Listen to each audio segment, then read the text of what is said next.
এক সময় চট্টগ্রাম ও নারায়ণগঞ্জ বন্দর ছিল পূর্ব ও পশ্চিমের বাণিজ্যের সেতুবন্ধন।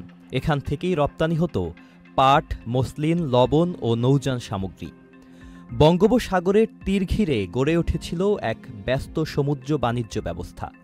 সেই ঐতিহ্য থেকেই বাংলাদেশ এগিয়ে নিচ্ছে আধুনিক ব্লু ইকোনমি, যেখানে শিপিং, মৎস্য আহরণ, বন্দর ব্যবস্থাপনা, অফশোর এনার্জি ও সমুদ্র পর্যটন অর্থনীতিকে দিচ্ছে নতুন সম্ভাবনা। যুক্তরাজ্যের রাজধানী লন্ডনে অনুষ্ঠিত আন্তর্জাতিক সমুদ্র সংস্থার দ্বিবার্ষিক শীর্ষ সম্মেলনে অংশ নেন বিশ্বের শীর্ষ জাহাজ মালিক ও নীতি নির্ধারকরা। অনুষ্ঠানে অংশ নেয়া বিশেষজ্ঞরা বলেছেন, বঙ্গোপসাগর কেন্দ্রিক বাংলাদেশের ভৌগোলিক অবস্থান দক্ষিণ ও দক্ষিণ পূর্ব এশিয়ার সংযোগস্থল হিসেবে গড়ে উঠেছে। এখানকার গ্যাস, মাছ ও খনিজ সম্পদ দেশের অর্থনীতিকে নতুন উচ্চতায় নিতে পারে।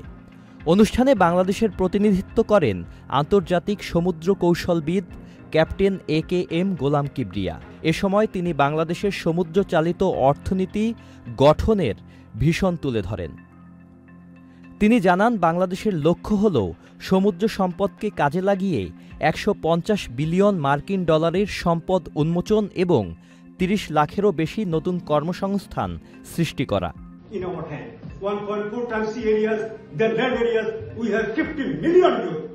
IMO সম্মেলনে অংশগ্রহণ বাংলাদেশের জন্য আন্তর্জাতিক অংশীদারিত্ব ও বিনিয়োগের নতুন সুযোগ তৈরি করবে বলে মনে করছেন বিশেষজ্ঞরা। Sajid Abdullah, channel I.